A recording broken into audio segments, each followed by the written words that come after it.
자, 기초로 돌아가자. 오늘 세 번째 주제는 구원의 영원한 보장, 그 확신이 되겠습니다. 구원의 영원한 보장. 그래서 우리는 그 안에서 확신을 누릴 수가 있습니다. 이것은 아주 성경적인 교리입니다. 이것은 기초에 해당합니다. 이 기초라고 하는 것은 아주 낮은 지식을 말하는 게 아닙니다.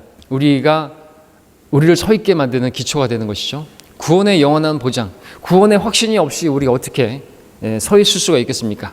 잠언에서 의인의 기초가 흔들리면 의인이 어디에 거하겠느냐고 그렇게 말씀하고 있는데, 우리가 예수 그리스도가 또 기초이시고 그 기초 위에 서 있다면 우리는 확신을 가지고 또 우리는 넘치게 주님을 섬길 수가 있는 것입니다. 얼마나 중요한 주제인지 모르겠습니다. 기초로 돌아가자. 기초에 해당하는 성경 공부라 할 수 있겠지만 전혀 이것은 그 어떤 의미에서 기초는 아닌 것이죠. 정말 중요한 우리의 성경 지식이 되겠습니다. 자, 우리는 지난주에 구원과 새로운 변화라는 주제를 공부할 때 이 세상에서 두 개의 그러한 가족만이 곧 하나님의 가족과 마귀의 가족이 있다는 사실을 보게 되었습니다. 성경은 사람이 육신으로 태어날 때 그 어머니의 뱃속에서 태어날 때 마귀의 가족에 속하지만 예수 그리스도를 자신의 구세주로 개인적으로 영접할 때 하나님의 가족 안으로 속하게 된다는 사실을 보게 되었습니다. 그리고 하나님의 가족이 된 사람은 다시 마귀의 가족으로 그 신분이 바뀌는 일은 절대 없다는 것을 보았습니다.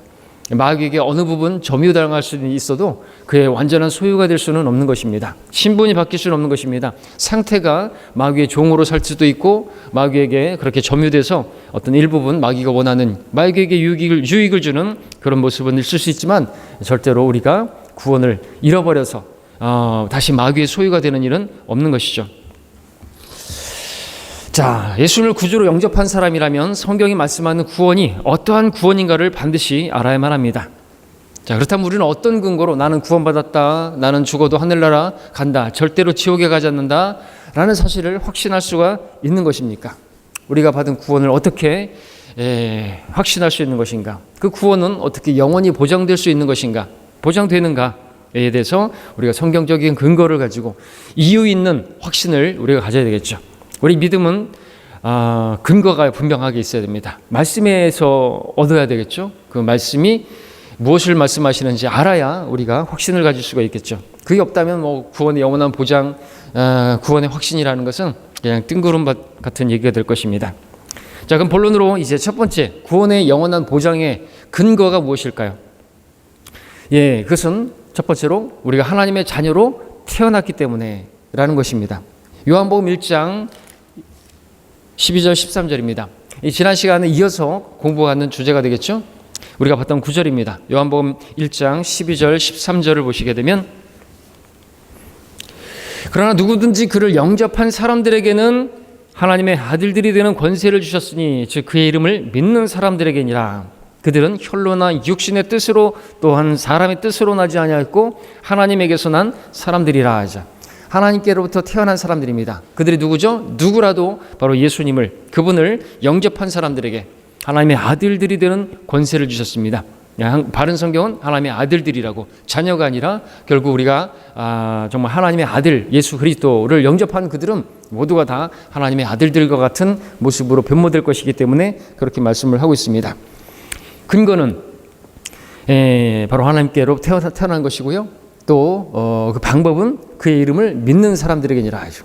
바로 예수님께서 하나님의 아들이시고 그분이 나의 구세주라는 사실을 믿는 것을 말하는 것입니다. 자, 우리의 구원이 영원히 보장되는 이유는, 근거는 나와 하나님과의 관계가 거듭남으로, 그러니까 다시 태어남으로, 하나님께로부터 태어남으로 아버지와 아들의 관계가 되었기 때문인 것이죠. 우리가 육체로 태어났을 때 출생증명서라는 것에 이름이 기록되듯이 우리가 거듭날 때는 생명의 책에 우리 이름이 기록되는 것이죠. 우리는 영원히 그래서 하나님의 아들들로 기록이 된 것입니다. 하나님께로부터 태어났기 때문에 그렇습니다. 하나님께로부터 태어난 사람들은 절대로 하나님께서 내치지 않습니다. 우리가 하나님을 떠날 수도 있을 수도 있어요. 우리가 이 땅에서 우리가 이 대한민국을 떠날 수도 있고 또 아버지와의 관계를 내가 부인할 수도 있고 내 이름을 바꿀 수도 있고 내가 아버지를 평생 쳐다보지도 않을 수도 있고 아버지 말을 듣지 않을 수도 있고 생에 사는 동안 아버지에 대해서 전혀 생각하지 않을 수도 있습니다. 그런 자녀들도 있을 것이에요. 그럼에도 불구하고 그 아버지가 그 자신의 아버지라는 사실은 변함이 없는 것이죠. 마찬가지로 우리의 하늘 아버지도 그와 같습니다. 우리는 죽을 수는 있어도 태어나지 않을 수는 없죠. 우리가 태어났다면 태어나지 않은 사람처럼 될 수는 없는 것입니다. 주님께서는 유다 이스카리ot조차도 태어나지 않은 것으로 그렇게 만들 수는 없으셨습니다. 그래서 말씀하셨죠. 그는 차라리 태어나지 않았다면 그에게 좋았을 뻔했을 것이라고 말씀하셨습니다. 근데 이미 태어난 것을 어쩌란 말입니까? 그처럼 우리가 성령으로 다시 태어났다면 우리는 태어나지 않은 상태로 돌아갈 수는 없는 것입니다. 물을 수가 없다는 말이죠. 다시 태어남, 이것은 교회 시대의 아주 특수한 특권입니다. 교회 시대를 제외한 구약 시대나 대환란 시대나 왕국 시대나 이런 데는 거듭남, 다시 태어남 없다는 것이죠. 다시 태어남이 없기 때문에 어떤 사람들에게는 그 구원이 보장되지가 않는 것이, 지금 말씀드리는 것은 다시 태어남으로, 우리가 거듭남으로 하나님의 가족으로 태어났기 때문에 도로 물릴 수 없기 때문에 우리 구원은 취소될 수 없다는 것이죠. 무슨 뜻인지 아시겠죠? 우리는 태어났어요. 태어나지 않은 것을 어떻게 태어나지 않은 것으로, 이미 존재하게 되었는데 존재하지 않은 것으로 그렇게 다시 돌아갈 수 있는 것인가요? 없다는 것입니다. 자, 다른 시대에는 이런 거듭남이 없기 때문에 구원의 확신이라는 것, 보장이라는 것은 약속되지 않은 것입니다. 그래서 우리는 구원의 영원한 보장을 우리가 믿을 수가 있는 것입니다. 두 번째로 구원이 영원히 보장되는 근거가 무엇입니까? 우리는 영원한 생명을 받았기 때문이다라고 정의할 수가 있습니다. 요한복음 3장 14절 15절을 보겠습니다. 모세가 광야에서 뱀을 들어 올린 것 같이 인자도 그렇게 들려 올려져야만 하리니 이는 그를 믿는 사람은 누구든지 멸망하지 않고 영생을 얻게 하려 함이니라. 자, 이 말씀 너무나 쉬운 말씀이지 않습니까? 이 말씀에 따르면 예수님을 믿은 사람에게는 무엇이 소유가 된 것입니까? 무엇을 가지게 된 것입니까? 영생을 얻게 하려 함이라고 했으니까 그렇게 예수님을 믿은 사람은 영생을 소유한 것이게 되겠죠. 영원한 생명을 소유한 것입니다. 예수님을 믿은 사람이 영원한 생명을 소유하지 않고 있다면, 소유한 것이 아니라면 예수님은 거짓말한 것이 됩니다. 이것은 전혀 어려운 이야기가 아닌 것입니다. 성경이 영원한 생명이라고 말씀하셨으면 그것은 문자 그대로 영원한 생명을 말하는 것입니다. 16절도 보시겠습니다. 너무나 중요한 유명한 말씀. 하나님께서 세상을 이처럼 사랑하셔서 그의 독생자를 주셨으니 이는 그를 믿는 사람은 누구든지 멸망하지 않고 영생을 얻게 하려 하심이니라. 예수님을 믿으면 영생을 얻게 된다고 말씀하고 계십니다. 영생은 영원한 생명입니다. 한번 영원한 생명을 얻으면 영원히 영원한 생명을 얻는다는 말인 것입니다. 성경은 절대로 어떤 사람들이 말하는 것처럼 계속해서 믿는 사람들만이, 끝까지 믿는 사람들만이 영원한 생명이 주어진다고 말씀하고 있는 것이 아닙니다. 예수님을 믿는 사람은 믿는 순간 영원한 생명을 얻게 되는 것이죠. 믿는 것은 순간이지만 받게 되는 것은 영원한 것을 받게 되는 것입니다. 한 번 받은 영생은 영원히 소유가 되는 것입니다. 우리가 받은 영원한 생명이 영원하지 않은 것으로 바뀌게 된다면 그것은 처음부터 우리에게 주어진 것은 영원한 생명이라고 말해서는 안 되는 것입니다. 그렇죠? 그것은 하나님께서 우리에게 주신 그 생명은 영원한 생명이고, 처음에 우리가 받게 된 그 영원한 생명은 끝까지 영원히 영원한 생명인 것입니다. 바뀌어지는 거 아니죠? 잘 믿다가 믿음을 포기했다고 해서 영원한 생명이 영원하지 않은 생명으로 바뀐다면 그것은 처음부터 영원한 생명이라고 말해서는 안 되는 것입니다. 중간에 영원한 생명이 아닌 것으로 바뀐다면 그건 처음부터 영원한 것이다 라고 말할 수 없는 것이죠. 믿음이 약해진다고 해서, 나의 믿음이 약해진다고 해서 믿음에 따라 영원한 생명이 약해지겠습니까? 영원한 생명은 그런 것이 절대로 아닌 것입니다. 예수님을 믿는 순간에 받은 영원한 생명은 영원한 것입니다. 이 생명이 얼마나 지속될까요? 답은 영원히 지속되는 것입니다. 왜냐하면 예수님께서 주신 생명은 영원한 생명이기 때문에. 이게 어렵습니까? 이것은 참으로 중요한 내용입니다. 근데 많은 목사들이, 신학자가, 좀 배웠다고 하는 사람들이 너무 많이 배워서 많은 지식이 그들을 미치게 했는지 모르겠지만 이 어린 아이들도 알 수 있는 거, 그거를 모르고 있는 것이죠. 단순해져 보십시오. 예수님께서 말씀하신 영원한 생명은 영원한 생명입니까? 일시적인 생명입니까? 어렵게 생각할 게 전혀 없는 것입니다. 예수님은 거짓말쟁이가 아니신 것이죠. 영원한 생명이에요. 영원한 생명인 것입니다. 영원히 지속되겠죠. 한번 받은 생명은 영원히 지속되는 거예요. 근데 어떤 사람들은 영원한 생명, 영생이라는 이 단어를 어떻게 이해를 하고 어떻게 믿느냐 하니까 그건 일시적인 생명이라고, 믿다가 안 믿으면 취소되는 생명이라고 그렇게 아는 것이에요. 마귀가 그렇게 만들어 놓은 것입니다. 너무나 단순한 문제인데 3장 36절도 보겠습니다. 자, 그래서 우리는 여기서 또 하나 알게 되는 것은 성경이 잘못되면 마귀가 원하는 마귀의 교리를 받아들일 수 있다는 사실을 보게 됩니다. 마귀가 그랬다 그랬죠. 영생이라고 말했는데 영생이 아닌 것처럼 생각하는 사람들은 마귀 때문에 그런 것이에요. 3장 36절에서 아들을 믿는 자는 영생을 가졌고 그 아들을 믿지 않는 자는 생명을 보지 못하고 또 오히려 하나님의 진노가 그 사람 위에 머물러 있느니라 말씀하고 있습니다. 영생이 무엇입니까? 영원한 생명을 말하는 것입니다. 만약 우리가 잃어버릴 수 있는 그런 구원을 받았다면 영생을 얻은 것이 아니죠. 일시적인 생명을 얻은 것뿐이겠죠. 그러나 성경은 아들을 믿는 자는 영생을 가졌다라고 말씀하고 있습니다. 그러므로 우리의 구원은 잃어버릴 수가 없는 것입니다. 그런데 말씀드렸던 것처럼 성경이 잘못되게 되면 그 영생은 영생이 아닌 것처럼 될 수 있다고 말씀을 드리는 것이죠. 성경은, 바른 성경은, 우리 킹잼 성경은 믿는 자에게는 영생을 가졌다고 말하고 있고 믿지 않는 자에게는 영생이 없다고 말하는 것이죠. 근데 개역 성경은 뭐라고 되어 있습니까? 믿는 자에게는 영생이 있지만 또 그 믿은 자가 순종하지 않으면 영생은 없는 거라고 말하고 있는 것이죠. 그래서 개역 성경은 믿는 자는 영생을 가졌지만 그 아들에게 순종하지 않는 자는 이라고 병개되어 있으므로 믿고 나서 순종을 해야, 계속해서 순종을 해야 영생을 얻을 수 있는 것처럼 만들어 놓은 것입니다. 문제는 그것이 아니죠. 주님의 말씀은 그것이 아니죠. 믿고 안 믿고의 차이인 것입니다. 믿으면 영생이고 안 믿으면 영생을 보지 못한다는 것인데, 다른 성경들은, 변개된 성경들은 믿는 자에게는 영생이 있지만 그 아들에게 이제 순종하지 않으면 영생은 또 잃어버리는 것처럼 그렇게 말하고 있는 거죠. 그래서 바른 성경을 써야 된다고. 그래서 마귀가 그렇게 어떤 사람들을 그렇게 영생이 아닌 것처럼 만들어 놓은 것을 우리가 말할 수가 있는 것입니다. 6장도 보겠습니다. 요한복음 6장 37절입니다.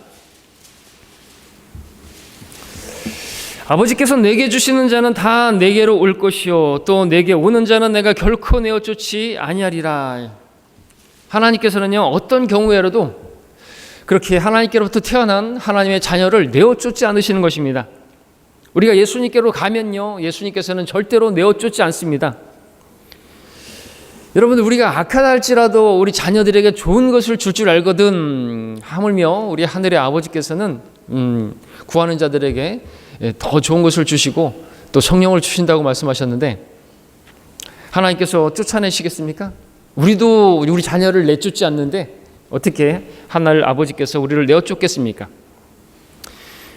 사람들은 어디에서든 쫓겨날 수 있겠죠. 학교에서 쫓겨나는 학생들도 있을 수 있고 또 가정에서 쫓겨나는 그런 사람들도 있을 것입니다. 심지어 교회에서 쫓겨나는 그러한 성도들도 있을 것입니다. 그러나 교회에서 쫓겨나도 주님께서 그들을 쫓아내지는 않는 것이죠. 구원해서 그렇게 쫓아내지는 않으신다는 것입니다. 하나님의 가족이 되었는데 하나님의 가족이 아닌 것처럼 아닌 것으로 그렇게 다시 물을 수는 없는 것입니다. 어떤 경우라도 어떤 죄를 지었더라도 절대로 주님께로부터 쫓겨남을 당하는 사람은 없는 것입니다. 사탄이라 할지라도 그렇게 할 수는 없는 것이죠. 왜냐하면 주님께서는 자신에게로 온 사람들을 결코 내어쫓지 않으실 뿐만 아니라 누구도 그분에게서 그렇게 빼앗아갈 수 있는 존재는 없다고 말씀하고 있기 때문에 그렇습니다. 요한복음 10장 28절, 29절을 보겠습니다.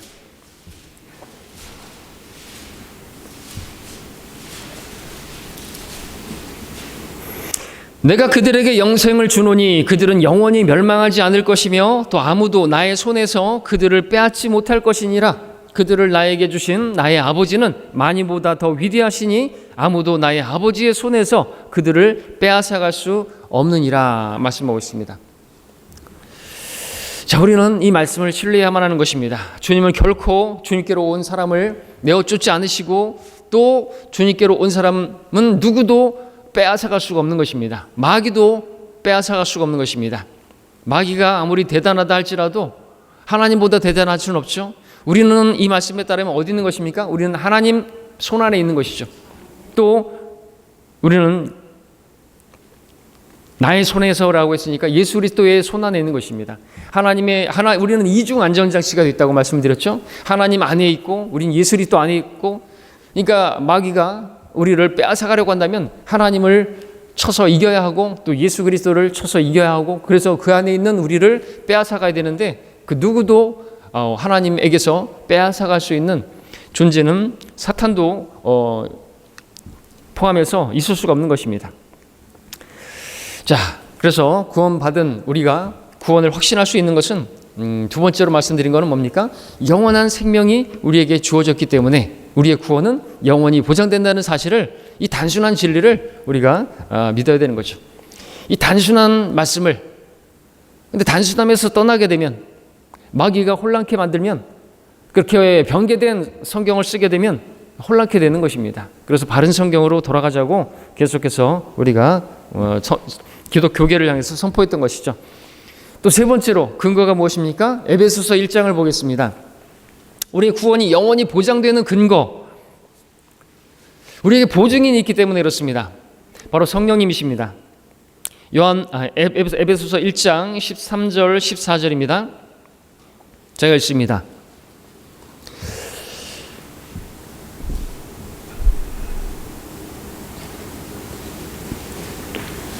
너희도 진리의 말씀 곧 너희 구원의 복음을 듣고서 그분을 신뢰하였으니 또 너희가 그분을 믿고서 약속의 그 성령으로 인침을 받은 것이니라. 이는 값주고 사신 그 소유를 구속하기까지 우리의 유업의 보증이 되사 그의 영광을 찬양케 하려 하심이니라. 4장 30절도 보겠습니다. 에베소서 4장 30절에 하나님의 거룩한 영을 슬프게 하지 말라. 너희가 그로 인해 구속의 날까지 인치심을 받았느니라.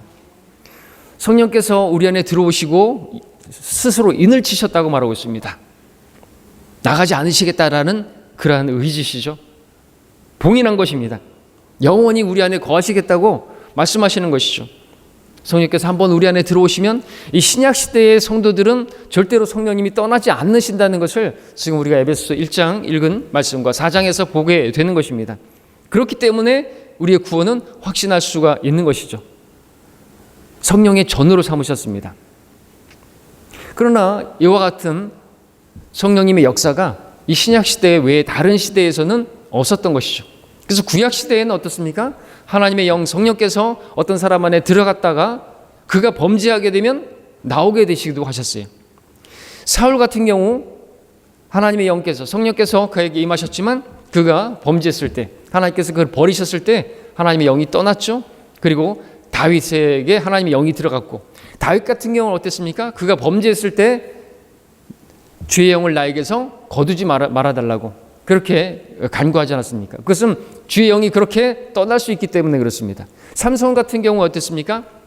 하나님의 영이 그에게 임했었지만 그가 하나님의 계명을 어기고 나시린으로서 해서는 안 되는 그러한 일들을 했을 때 성령님이 떠나셨지 않습니까? 그럼 마지막 순간에 한 번만 힘을 주시라고 그랬을 때 하나님의 영이 그에게 다시 임했던 것을 보게 되죠. 이렇게 구약 시대에는 하나님의 영께서 들어갔다가 나오기도 하시고 나왔다가 다시 들어가기도 하시고, 또 다윗 같은 경우는 떠나지 마시라고 그렇게 그렇게 기도함으로써 그렇게 떠나지 않으신 경우도 있는 것입니다. 그래서 자백하는 자에게 그렇게 자비를 베푸시기 때문에 그렇죠. 그러나 신약 시대에 우리는 성령께서 지금 읽은 말씀대로 떠나지 않으시는 것이에요.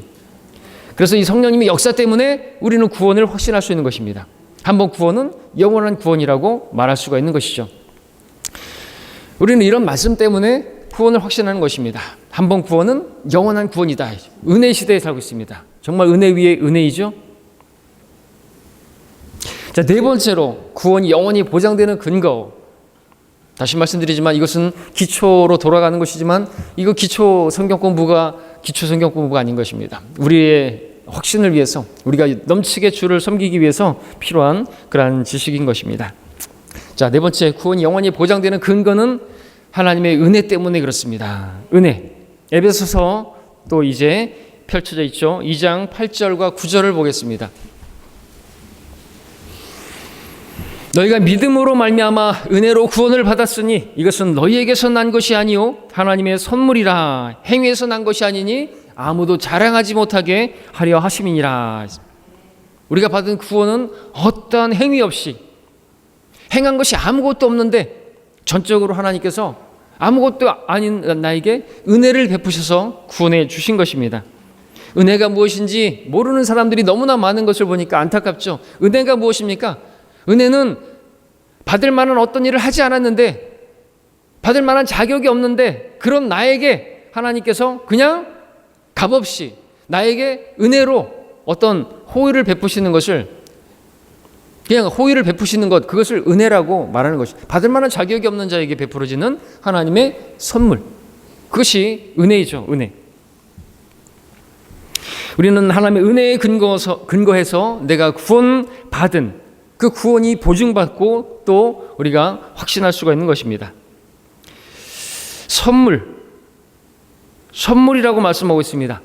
그렇죠? 하나님의 선물이라. 지금 읽은 말씀에서 우리에게서 난 것이 아닙니다. 아무것도 행한 것이 없는데, 내가 노력한 것도 없는데, 일한 것이 없는데 그냥 선물로 주어지게 된 것이죠. 대가를 치르고 내가 어떤 일을 해서 얻었다면 그것은 선물이 아닙니다. 그것은 보상이고 그것은 사기 되겠죠. 우리가 어떤 행위로 구원을 얻을 수 있는 것이라면 그것은 절대로 은혜가 될 수가 없는 것입니다. 우리가 어떤 행위를 해서 내가 지금 구원을 받은 사람이라고 고백한다면 우리는 그 행위를 자랑하게 될 것이겠습니다. 그러나 우리는 어떤 행위를 해서 구원받은 것이 아니라 전적인 하나님의 은혜로 구원을 받았기 때문에 우리는 아무것도 자랑할 게 없다고 지금 말씀하고 있는 것이죠. 그리고 우리가 행위에 의해서 구원받지 않았기 때문에, 오직 믿음으로 구원을 받았기 때문에 믿음으로 받은 그 구원이 행위에 의해서 취소되는 법은 없는 것입니다. 이제 로마서 11장을 함께 보겠습니다. 로마서 11장 6절에 보면 우리의 행위로 구원받지 않았기 때문에 우리의 행위는 우리 구원에 아무런 조금도 어떤 영향을 미치지 못하는 것이죠. 너무나 쉬운 거죠. 만약에 내가 행위로 구원을 얻었고 행위로서 구원을 유지해야 한다고 한다면 우리의 어떤 행위가 우리 구원을 취소시키거나 망쳐버릴 수 있겠지만, 행위에 의한 것이 아니라 오직 믿음에 의한, 그래서 믿었더니 그 믿음을 보시고 은혜로 여기셔서 은혜로 구원받았다면 그것이 구원이라면 우리의 행위가 구원에 미치는 것은 아무것도 없다고 너무나 쉽게 말씀해 주고 있습니다. 11장 6절입니다. 은혜로 된 것이면 더 이상 행위가 아니니 그렇지 아니하면 은혜가 더 이상 은혜가 아니니라. 그러나 행위로 된 것이면 그것은 더 이상 은혜가 아니니 그렇지 아니하면 행위는 더 이상 행위가 아니니라. 그렇습니다. 너무나 쉽죠? 은혜로 된 것이면 행위로 된 게 아니잖아요. 그렇지 않다면 은혜가 더 이상 은혜가 아니겠다는 거죠.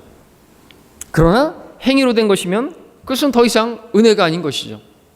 행위로 된 것이면 무슨 은혜입니까? 그것이 구원이 정당한 것이고 내 보수고 삭시잖아요. 그렇지 않으면 행위는 그건 행위가 아니겠죠. 근데 개역성경은 이 반토막이 뒷반절이 없어졌습니다. 하반절이 없습니다. 분명하게 말씀해 주시려고 이렇게 또 자세하게 설명하고 있는데, 그런 행위로 된 것이면 그것은 더 이상 은혜가 아니니 그렇지 않으면 행위는 더 이상 행위가 아니니라는 말씀을 없애버린 것이죠. 찾지 않습니다만 갈라디아서 2장 21절에서는 우리가 행위로 의롭게 되었다면 우리 주 예수 그리스도께서는 헛되이 죽으신 것이라고 말씀하고 있습니다. 주님께서 행하신 그 행위에 의해서 우리가 구원을 받은 것인데, 주님께서 그 십자가에서 이루신, 다 이루었다고 하신 그것은 분명히 행위였습니다. 근데 그 행위가 아니라 우리의 행위로도 구원을 받을 수 있었다면 예수님께서 오셔서 그 행위를 하실 필요가 없었던 것이죠. 그러니까 다시 말해서 그분의 죽으심은 헛되이 죽은 죽음이라고 그렇게 말을 하고 있는 것입니다. 자, 구원은 선물이고요, 구원은 은혜입니다. 아무것도 한 게 없는데, 일한 것이 없는데, 행함이 없어도 불경건한 자들을 의롭다고 하시는 그분을 믿는 사람에게는 그의 믿음이 의로 여겨지고, 그 믿은 사람에게 하나님께서 그 의롭다고 여기시고 그에게 구원을 선물로 주시는 것입니다. 그랬다가 주님께서 하는 거 보니까 마음에 안 든다고 해서 그렇게 선물을 주셨고, 선물로서 값없이 주셨는데 하는 게 마음에 안 든다고, 또 죄를 지었다고 해서 다시 그 구원을, 선물을 빼앗는다고 한다면 하나님은 양아치 같은 분이 되는 거 아닙니까? 인디안들 같은 그런 분이 되는 것이죠. 인디안들은 선물을 줬다가 마음에 안 들면 빼앗는다고 하는 것입니다. 자, 구원을 잃어버릴 수 있다고 말하는 사람들이 있습니다. 죄를 지으면 구원을 잃어버릴 수 있다고 말하는 것이죠. 구원을 잃어버리는 이유가, 근거가 죄 때문이라고 말하는 것이에요. 근데 그들에게 어떤 죄를 지어야, 얼마나 지어야, 몇 번이나 지어야 그 구원을 잃어버리냐고 말한다면 기준을 제시하지 못하는 것입니다. 과연 얼마나 죄를 지어야, 어떤 죄를 지어야 구원이 취소될까요? 성경을 보시면, 성경은 우리가 한 가지 죄를 범하면 하나님의 모든 법을 어기는 것이라고 말하고 있습니다. 야고보서 2장 10절에서 누구든지 율법 전체를 지키다가 하나를 범하면 전체를 범한 자가 되느니라 말하고 있습니다. 우리 입장에서는 작은 죄, 큰 죄 말할지 모르겠지만, 죄인에 대해서도 어떤 죄에 대해서 경중을 따질지 모르겠지만 하나님 앞에는 그건 다 죄인 것입니다. 자, 만일 죄를 지으면 구원을 잃어버린다는 것이 사실이라면 성경에 따르면 단 하나의 죄를 지어도 구원을 잃어버리게 될 것입니다. 몇 번 죄를 지으면 구원을 잃어버린다든지, 혹 큰 죄를 지으면 구원을 잃어버린다든지 하는 자들은 무지한 자들인 것입니다. 구원을 잃어버릴 수 있다고 말하는 사람들, 마약을 팔거나 인신매매를 하거나 사탄주의가 되면은 구원을 잃어버린다고 말을 합니다. 예전에 어떤 자는 신천지로 가면 구원을 잃어버린다고 말하는 자도 있었습니다. 그래서 그때 이런 내용을 설교했던 적이 있었죠. 신천지만 가면 구원을 잃어버리는 거예요. 그 사람들은요, 항상 자기들이 짓지 않는 죄를 짓는 그러한 사람들에 대해서, 그러한 죄를 지은 사람들은 구원을 잃어버린다고 말을 합니다. 그러나 자기가 짓는 죄에 대해서는 그것을 상당히 관대하게 여기고, 자기가 짓는 죄에는 구원에 어떤 영향도 미치지 않는다고 말을 하는 것이나 마찬가지죠. 자기가 짓는 죄에 대해서는 이렇게 말해 볼 수 있겠죠. 복음을 전하지 않으면 구원을 잃어버릴 수 있을까요? 그들은 절대로 복음을 전하지 않으면 구원을 잃어버린다고 말하지 않습니다. 왜 그런지 아십니까? 그들은 복음을 전하지 않는 자들이기 때문에 그렇습니다. 생각해 보십시오. 사도 바울은 내가 복음을 전하지 않으면 정녕 내게 화가 있으리라 말했습니다. 고린도서 9장 16절에서 예수님께서는 이런 말씀하셨죠. 위선자인 서기관들과 바리새인들아, 너희에게 화가 있으리라. 어떻게 너희가 지옥의 저주에서 피할 수 있겠느냐? 화가 있을 것을 말씀하시면서 지옥에서 어떻게 피할 수 있겠느냐고 말씀하셨습니다. 사도 바울은 말했습니다. 내가 복음을 전하지 않으면 내게 화가 있을 것이라고 말했습니다. 그럼 복음을 전하지 않으면 어떻게 될까요? 지옥의 저주에서 피할 수 있을까요? 구원을 잃어버릴 수 있다고 말하는 사람들은 자신이 범하지 않는 죄를 끄집어내서 그러한 죄를 짓는 사람들을 보면서 구원을 잃어버릴 수 있다고 말을 하는 것입니다. 그들은 자신이 싫어하는 사람이 짓는 죄를 언급하면서 저런 죄를 짓는 사람은 구원을 잃어버릴 거라고 말을 하는 것입니다. 동성애자들이라든지 성추행범이라든지 어떤 간음하는 자들이라든지 살인하는 자들이라든지 이런 사람들을 보면서 말이죠. 그들에 따르면 구원을 잃어버릴 수 있는 죄라는 것은 자신들이 짓지 않는 죄이거나 자신들이 싫어하는 사람들이 짓는 죄인 것을 보게 됩니다.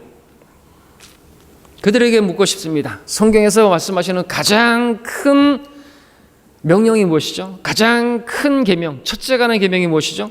하나님을 사랑하는 것이고 이웃을 사랑하는 것입니다. 그렇다면 이 계명을 어기게 되면 어떻게 될까요? 가장 큰 계명인데, 첫째가 하는 계명인데 구원을 잃어버릴까요? 그렇다면 누가 구원받을 수 있겠습니까? 솔직히 우리가 하나님을 마음과 생각과 힘을 다해서, 목숨을 다해서 그렇게 사랑하고 있습니까? 이웃을 그렇게 내 몸과 같이 사랑하고 있습니까? 또 주님께서 우리에게 주신 그런 많은 계명들이 있지 않습니까? 아내를 내 자신과 같이, 내 몸과 같이 사랑하고, 남편을 정말 죽게 하듯이 그렇게 순종하고, 어떻게 할 수 있습니까? 자, 가장 첫째가 하는 큰 계명을 어긴다 할지라도 구원은 잃어버리지 않습니다. 맞습니까? 맞잖아요. 그렇다면 다른 어떤 죄를 짓는다 할지라도 구원은 잃어버리지 않습니다. 그 공식이 성립되는 거예요. 더 이야기해 볼 수 있죠. 간음죄, 살인죄 지으면 어떻게 될까요? 좀 더 심하게 말해서 연쇄살인범이라면 어땠을까요? 연쇄 성폭행범이라는 것도 있나요? 하여튼 그런 상습적인 성폭행범이라면 어떨까요? 그런 사람들은 지옥 갑니까? 한 10명쯤 죽였습니다. 10명쯤, 아니 20명쯤 죽이고 또 성폭행하고 그런 사람이 있다고 생각해 보십시오. 그런 사람들은 지옥에 갈까요? 그럼에도 불구하고 지옥에 가지 않는다는 것이 성경의 증거인 것이죠. 왜 그런지 아십니까? 사람들이 생각할 때, 우리가 생각할 때는 그렇게 사람을 죽이고 그렇게 간음하고 그러면 엄청난 죄를 지은 것 같고 지옥에 정말 가야 될 것 같은데, 하나님께서 말씀하시는 이 간음죄와 살인죄라는 것이 몸으로 행하는 간음과 몸으로 행하는 살인만 그러한 살인이고 간음이라고 말하고 있지 않습니다. 우리가 마음에 음욕을 품고 여인을 바라본다면 그것도 이미 간음한 것이라고 말하고 있고, 우리가 누군가를 미워한다면 그는 이미 마음에 살인한 것이라고 말씀하고 있습니다. 그렇게 본다면 누가 살인자와 간음자에서 제외될 수가 있겠습니까?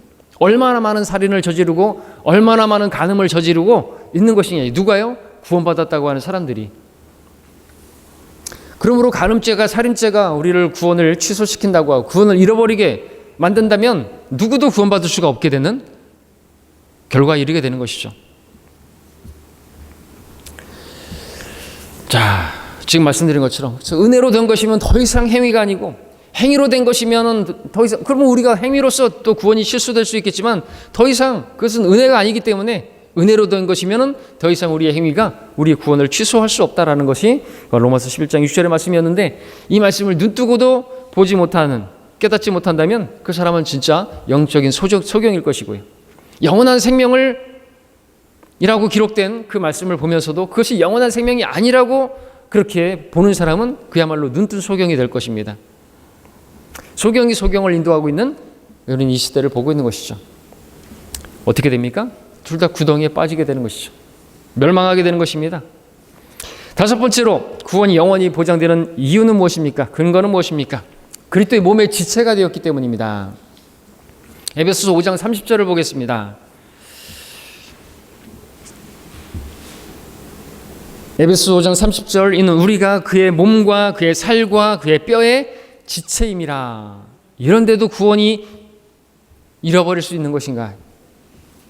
우리가 구원을 잃어버릴 수 있다라고 한다면요, 그것은 이 말씀에 따르면 주님의 몸이 찢겨지는 것과 같은 것입니다. 주님 몸이 찢어질 수가 있습니까? 우리가 예수님을 믿은 우리들이 주님의 몸에 그 살과 뼈와 지체가 되었다고 말하고 있는 것입니다. 구원받은 우리가 주님의 지체가 되었다는 것은 그분과는 떨어질 수 없는 완전한 하나가 되었다는 것을 보여주는 것이죠.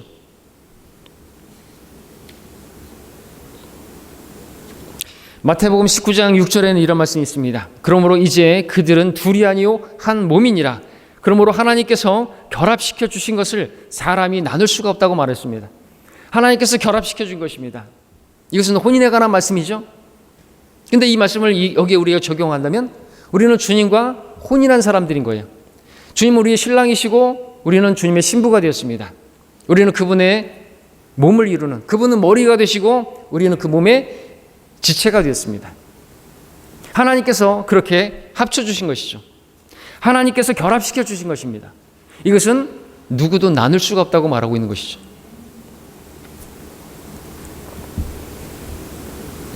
로마서 8장을 보겠습니다. 이와 연관해서 로마서 8장 35절에 보시면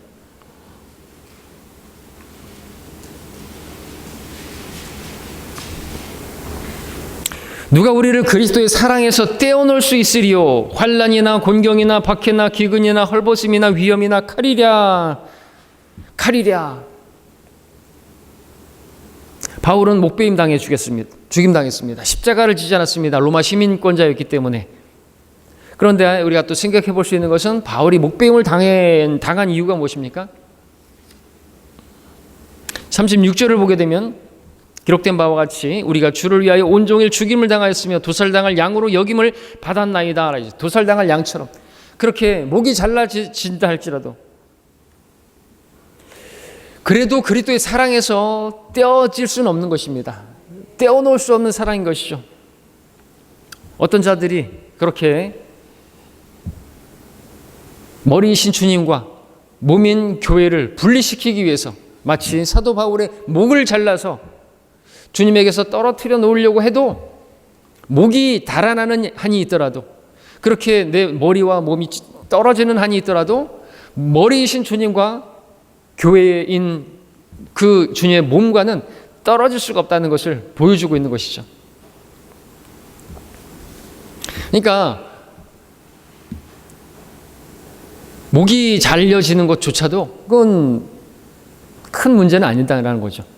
목이 잘려지는 죽음, 끔찍한 죽음이고 할 수 있겠지만 어떤 자들이 우리의 구원을 잃어버리게 하기 위해서 어떤 짓을 한다 할지라도, 그죠? 북한에서는 무릎 사이에다가 머리를 집어넣게 만들고 생매장 시켜버려서 하늘을 쳐다보지 못하게 만들고, 자, 그렇게 죽인다고 하는데, 그럼에도 불구하고 그들이 하나님을 보지 못하겠습니까? 하늘나라에 가지 못하겠습니까? 가는 데는 전혀 지장이 없는 거죠. 마찬가지로 사도 바울의 목을 잘라낸다 할지라도 구원에서 떨어지는 것은 아니기 때문에 사도 바울은 죽음조차도 두려워하지 않는 것이고요. 그렇기 때문에 그 어떤 것도 환난이나 곤경이나 박해나 기근이나 헐벗음이나 위험이나 심지어는 칼조차도 자기를 그렇게 주님에게서 떼어놓을 수 없고, 순교자들은 그랬던 것이죠. 실제로 하나님께서 그러하신 것처럼 자기들도 어떤 것도, 어떤 박해도 하나님의 사랑에서, 하나님을 향한 사랑을, 나의 그 사랑을 떼어놓을 수 없는 건 없다 이거죠.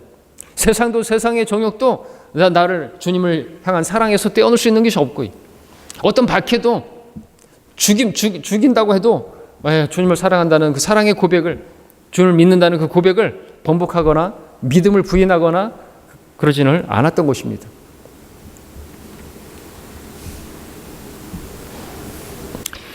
자, 우리는 라오디케아 교회 시대에 살고 있는데, 라오디케아 교회를 향해서 하신 말씀이 이것이죠. 내가 그처럼 미지근하여 차지도 아니하고 덥지도 아니하기 때문에 내가 너를 내 입에서 토해내게 노라. 자, 이 말씀의 교리적인 의미를 우리는 또 알고 있고요. 자, 우리가 알아야 될 것은 이 말씀을 가지고 어떤 사람들이 또 그렇게 미지근한 신앙생활하는 사람들은 하나님께서 토해내겠다고 말씀하셨다, 그래서 구원을 취소시킬 수 있다라고 그렇게 말하는 사람들이 있는 것이죠. 그러나 우리가 알아야 되는 것은, 우리가 아까 에베소서에서 말씀을 봤잖아요. 우리는 주님의 그 뱃속에 있는, 위장 안에 있는 어떤 음식물 찌꺼기 같은 것이 그런 존재가 아닌 것입니다. 우리는 주님의 위장이고 우리는 주님의 어떤 그런 그 지체인 것입니다. 그렇기 때문에 토해냄을 당할 수가 없는 것이죠. 몸을 이룬 지체이지 우리는 주님의 그 위장 안에 있는 음식물 같은 존재가 아니기 때문에 그렇습니다. 때문에 우리가 그리스도의 몸의 지체라는 말씀이 가르치는 바는 우리 구원의 영원한 보장을 가르치는 것이다라는 것이죠. 마지막으로 6번째, 구원이 영원히 보장되는 이유는 예수 그리스도의 사랑 때문입니다. 로마서 8장 35절 그리고 38절 39절입니다. 지금 35절을 읽었습니다. 38절 39절 보겠습니다. 내가 확신하노니 사망이나 생명이나 천사들이나 정사나 권세나 현재 일이나 미래 일이나 높음이나 깊음이나 어떤 다른 피조물이라도 우리를 그리스도 예수 우리 주 안에 있는 하나님의 사랑에서 떼어놓을 수 없으리라 그랬습니다. 앞서도 말씀드렸던 영적인 어떤 존재들조차도, 마귀조차도 우리를 하나님에게서 그렇게 빼앗아갈 수, 하나님에게서 빼앗을 수 있는 존재는 없는 것입니다. 사랑에서 떼어놓을 수 없다고 또 여기서 말하고 있는 것이죠. 너무나 분명한 구절인 것입니다.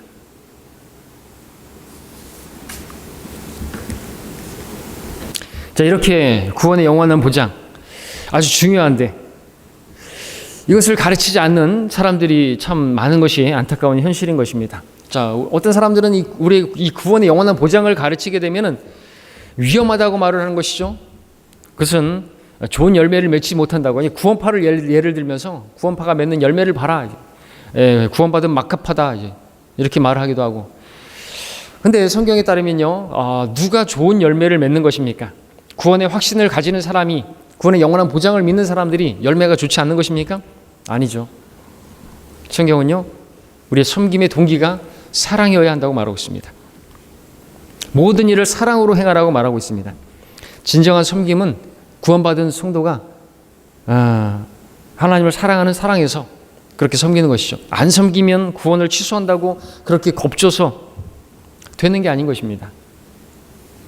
자, 구원의 영원한 보장, 즉 구원의 확신은 그리스도인에게 기초에 해당합니다. 왜 기초가 필요한 것입니까? 흔들림 없이 주님을 섬기게 하기 위함입니다. 나의 사랑하는 형제들아, 견고하라, 흔들리지 말라, 항상 주의를 넘치게 하라. 너희의 수고가 주 안에서 헛되지 아니하는 줄 너희가 알미니라 했습니다. 구원의 확신을 가져야 넘치게 주님을 섬길 수 있는 것이죠. 주님의 사랑을 알아야, 그리스도의 사랑이 어떤 것도 나를 구원을 취소시킬 수 없다고 그렇게 믿는 사람이 주님을 넘치게 섬길 수 있지 않습니까?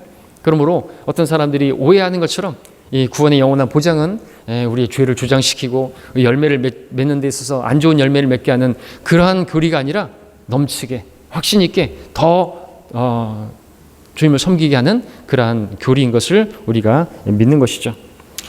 자, 구원의 영원한 보장, 근거, 이유 있는 믿음입니다. 우리는 이 믿음 가운데 이 말씀의 근거에서 구원의 영원한 보장을 믿고 있으니까 구원받으신 여러분들은 그 확신을 가지고 이제 주님을 넘치게 사랑하시고 넘치게 섬기시기를 바랍니다.